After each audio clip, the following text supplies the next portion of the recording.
Judiciary should rule that individuals in military detention who have won their habeas corpus hearing cannot be detained. Contention 1 is legitimacy. In Kiama, the court ruled the right to habeas does not give the power to release a detainee or stop transfer Milko. In 12, the DC Circuit never approved a release and struck down orders seeking control detainees. The court looked at remedies judiciary could utilize under habeas. The petitioners are privileged to look at the court's review determinations by the executive regarding resettlement. The government asserted it was against its policy to transfer detainees. The judiciary could not question that. Constitutional habeas protection intended petitioners by Booty be greatly diminished or not eliminated without an opportunity to challenge government's assurance transfers not result in detention, which of these rulings make habeas useless, which advocates the court's key role. Milko in 12, denial to refuse allowing too much deference and limiting the remedies courts have had the power to issue without limited Booty by preventing courts from fashioning equitable relief to habeas. The ability to use the remedy will be eliminated if there's no chance for petitioner and challenge determinations regarding transfer to DC's government and other courts for determining whether there's not a right to be transferred. Courts to be unable to offer a remedy by refusing to second guess the executive. The judiciary may be losing an important check. There's no guarantee the executive is ensuring safety without the ability to challenge the executive through habeas. Courts are losing too much power. That undoes Boumediene. It is the crucial test of the court's global leadership. Specifically, its key to rule of law during conflict, sharp and non-precedent, significant impact on foreign judiciaries. Boumediene established a clear precedent detainees referred to habeas Kiamba.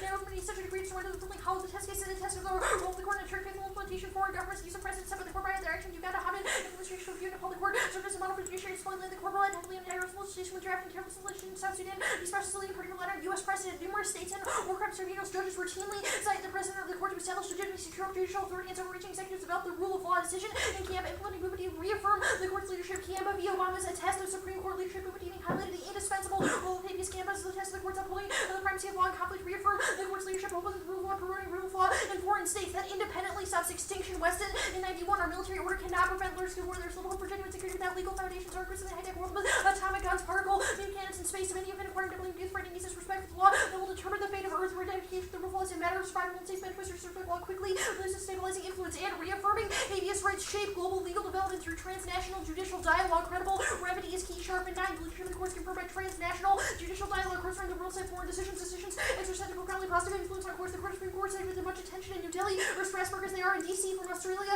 to India, the UK. Israel, the UK, foreign courts looked at the seminal decisions of the court as support for their own rulings, upholding judicial review, enforcing separation of powers, providing a judicial check on the political branches. Reliance on moral authority can provide invaluable support for foreign courts struggling to establish legitimacy. Foreign governments are confronting challenges. They are looking to precedent for guidance to the rule of law in times of conflict. Reliance on the court's international leadership, I believe the court will reaffirm the precedent right to habeas, demonstrate all branches of the government must be bound by the law and legitimacy, makes hegemony sustainable and effective. Only stability, perception, and depolitization of court decisions on the app solve Nolson 9. New polarity, make the system more peaceful. Lack of balancing meets the U.S. and executive branches speak your way to weaker external constraints. Internal process determine durability. Unipolarity, the U.S. can ensure stability by ensuring its predominance appears legitimate. Durability depends on the existence of the hegemon. International norms are embodied in the Constitution. Separation of powers in the international public good provides more and points of access to governments or courts are accessible to foreign actors and foreign nations and non-citizens. Abuse of Abercrombie, primitive America's branded mixed support for policy of our use for withdrawal from leadership. No other nation be capable of taking its place. The result will be radical instability, major, or the court strength and offering stable interpretation of law, installation, political power, and power pursuit legitimacy is important for realizing the constitutional goal of effective foreign policy, and only a clarification of the meaningful right to habeas solves Nolson 9. The sensibility of the government strengthens American hegemony, giving other nations a voice in policy. Court serves an accountability mechanism. Hegemonic model reduces the need for executive flexibility. Stability of the system depends on the U.S. Government effectively. Effective government depends on predictability. Stable interpretation of the law bolsters stability. Other nations will know they can rely on separation of powers and global governance by reducing the ability of the executive to make abrupt or aggressive moves. The Bush detainee policy was an exceedingly aggressive departure from existing norms. American rule-breaking will set a pattern of rule-breaking around the world, leading to instability, but the U.S. loses legitimacy. The litigations within the court's installation politics that enable them to take long view. Courts are a key form of soft power. Courts bestow external legitimacy on acts of political branches. Attention hurt America's standing. Boumediene, the court declined to transfer the court, recognizing more aggressive role in protecting rights was required by hegemony. Outward representation strengthens legitimacy of establishing equality as a benchmark, and legitimacy solves global peace. The alternative is great power transition war. Chroma the 9. Benevolent hegemony has kept the peace since the end of World War II. Hegemony and Lisbon produced the most stable and durable political order the world has seen. Leadership providing means for resolving disputes. America has an incentive to organize an order considered legitimate. Hegemonic states are crucial components of military alliances. American willingness to establish institutions deal with violence, resolve conflict, provide security. World without primacy will be a world of more violence and disorder, less democracy and growth. The alternative is not a multilateral utopian or anarchic nightmare of the new dark age. Real global vacuum power leadership with the ability to project principles into institutions and permit cooperation even after the hegemon's influences are broken. Opportunities are essential for cooperation. Great power jostling, British economic performance hegemony is significantly different from the past because the reliance on consent of hegemony means the ability to foster cooperation, leadership, and institutional creations will allow us to decline the post-war can transition. The connection to is democracy. Canberra created a model of runaway executive power that undermines the global rule of law. Williams in 13 went into 9 to the Supreme Court missed an opportunity to reassert its role allowing executive prerogative to Trump constitutional mandates. The Sixth Circuit finally managed in Canberra to reassert its highly deferential sense of denying practical remedy for unlawfully obtained eviscerates the Medini court. The Congress and the administration is providing a blank check for anything the executive wish to undertake, and democratic transitions are coming now. Supreme Court influences the determining factors to total left. The court is the best institution to explain scholarship and lawyers, lay people, the inquiry, legal values of the U.S. and how they contribute to a stable democratic society. Return to mentality. America's most important export is its legal traditions will benefit nation building. We are at a critical moment. People in the Middle East and North Africa are asserting discontent. Many are rebelling with new tech, oppressive regimes, economic despair, the development of new countries such as South Sudan, formation of new governments as in Egypt, new constitutions in Nepal is important. The U.S. engaged in legal diplomacy. The Supreme Court should be at the forefront. The Supreme Court has the opportunity to better define, explain, and defend key concepts, and promoting the strong judiciary is necessary to making transitions stable and democratic. Detention policies guarantee authoritarianism. CJA in 4 countries successfully transitioned to stable democratic forms of government by means of judicial review and a strong independent judiciary. Others suffered the rise of tyrannical rulers who consult their whole by diminishing the judiciary. Others hang at the balance, struggling against the onslaught of tyrants. Established judicial review and a strong independent judiciary is critical to stabilizing new democracies. Many countries draw inspiration from American practices, a trend that continues other nations to curtail judicial review during crisis, citing the U.S.'s example. Freedoms diminish. Many goes down the road model to U.S. Malaysia's minister explicitly allowed intentions to Guantanamo just by Malaysia's detention. Namibia cited Guantanamo detentions give a blank check to nations inclined to violate rights. Military temperance created free license for touring Africa. Help justify youth to detain human rights campaigners. Does the same for Ivory Coast, Cameroon, and Burkina Faso. The U.S. is an important example. Many look at the U.S. model when developing independent judiciary is far more influential. The words of Madison are the actions. Refusal to exercise jurisdiction will have global implications. Resting on the court's decision, not only necessary role of the court historically, played also at stake our freedoms and emerging democracies. And democracy lowers the risk of war. The U.S. judicial model is the most important factor. Version 6. Democratic states anchored the rule of law, less aggressive, more transparent, better, and cooperatively tuned to the rule of law, become interdependent economically. They share a common set of interests which enhance the likelihood of cooperation. Their judges are subjected to political pressures. International support be lifeline, encourage racialization, enhance reputations, draw unfavorable attention from democracy, challenge independence. Support may be the most important hope to maintain their power. Judges use four precedents to shore up independence. It's also reverse causal. Democratic backsliding causes great power war gap and left the decline of great power. A major great power war deepen the probability of major war rates low. The victory of democracy is faster, eroding the return of non-democratic powers. China represents the greatest challenge. Russia retreating authoritarian capitalism may be more viable. Democratic hegemony be short-lived. A universal democratic peace far off. As China grows, there's little prospect of more antagonistic relations, accentuated ideological rivalry, conflict, intensified arms race. Specifically,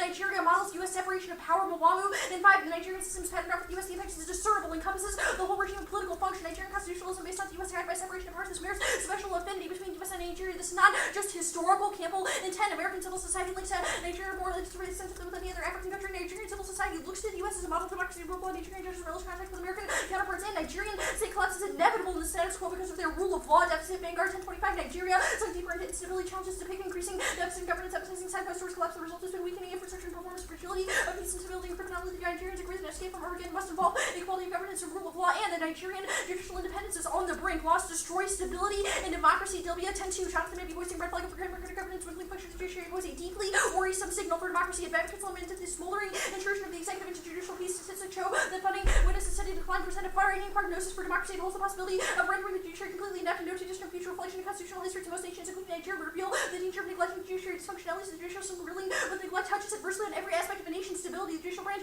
remains susceptible to executive pressure. When the U.S. hit a constitutional crisis over Watergate, it took the Supreme Court to pull America off the brink of a political cascade. Public confidence is indispensable to political stability. Courts provide a nonviolent forum for ventilation and restitution of highly political and civil conflicts and democracies. That destabilizes Africa. The refugee flows are massive. Buhari and foreign unstable Nigeria, driven by manifestations of a failed state, is potential to destabilize the whole continent. A breakup with a population of 130 million will produce a refugee crisis of unimaginable proportions. African countries are overwhelmed. The highest number of refugees the world has had to deal with is one-third the refugee potential of a war-torn Nigeria, which causes global war. Glick and 7. Africa is dangerous strategically, but a place small wars can easily escalate large conflicts in the regional and global aspects, and the tinderbox of control shipping lanes can give rise to global conflagrations between powers. And U.S. detention policy is an act of Islamophobia formed by a culture of collective suspicion and prejudice. Koenigstein in 12, the response to public misunderstanding created a culture of suspicion towards Muslims. Islamophobia resulted in stereotypes, hate crimes, discrimination, and violation of civil rights. Muslims are subjected to hate crimes and detention. Ethnic profiling is encouraged by government and media. Anyone can take steps to defeat Islamophobia by encouraging empathy and participating in activities that promote discussion. Muslims constitute almost all of those detained since 9/11. Misconception justifies violation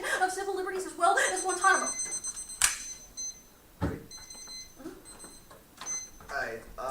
How does the Supreme Court ruling on a specific statute solve Islamophobia?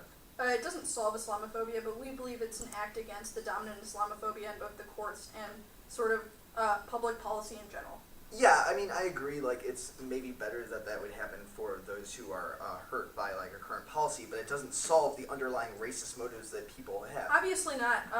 Obviously, the act Okay, is yeah, sort of a step towards that's all I reform. need. Does Well- not get rid of all Islamophobia. Well, We I think don't it's a even step in the understand right how it direction. changes anyone's mind about Islamophobia. All you do is just rule that some people are Yeah. free to go. That doesn't. How does that change Well, this card anyone's is minds? pretty good, and I think that Michael and I are taking a step to encourage empathy. The card specifically says that people need to participate in activities that promote discussion over Islamophobia. Okay, so the framework question. I mean, are you getting advantages based off other things besides the plan text itself?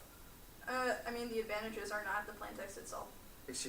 Are you getting advantages based off your in-round discussion? We would argue that it's good to present a plan and imagine that the effects happen. Yeah, but are you getting advantages based off in-round discussion? No. Okay, so you can't. Okay, that's fine. Let's talk about that racialized politics. So, like for example, Carlos Pandetta, a person in Chicago, was detained. He was a U.S. citizen. He was guaranteed due process by the Fifth Amendment. Yet Bush, during 2002, just detained him and was able to subvert the Constitution and say that he was put into a camp. So, how does your law solve if the Constitution can't even protect rights? Well, obviously the plan is a ruling on the Constitution. The Constitution never protects all rights and needs to be constantly amended and changed in order to, and ruled on to protect more people. So the act is an example of a... The Fifth Amendment is very clear. Every single U.S. citizen gets due process. Alawaki, many racialized bodies never get a chance to be put into this politics of legalism. How do you solve the fact Well, that... we would argue that the politics of legalism is what gives people the ability to emancipate themselves from these systems, because Alawaki... Wait, so you need to be part of the legal system to emancipate yourself? No, because there's an extra legal governmental action that occurs. The government takes legal action to detain people. Exactly. The law is the way that those people get released. But it is... There's no other way... It is through justification of national security policies that the president... Right, we are a direct rollback of those justifications. We are direct... How do you change the essence of how the sovereign operates? Through checking executive power and setting a precedent for a judiciary which is accessible to foreign nations, non-citizens, ordinary citizens. It's not accessible That's not what the F does. Yes, it does. Passes. The F is a stance against majoritarian politics that dominates... I'm going to have another question. This happened before where there was a ruling that we needed to be able to release the detainees. Obama was able to say that he does not have to release the detainees because it's part of his plenary powers over immigration authority. How do you solve that? The plan says that all individuals in military detention of when their habeas corpus hearing cannot Do be... you rule on the plenary power of immigration? No. Okay. We don't specify what we rule on. No, do you or do you not? We don't specify what we rule on. Wait, that's is it war powers or is it plenary powers of immigration? That's... Plain text is the plain text. We don't specify. Would you like to take, bro? I don't know if I'm just emailing it out.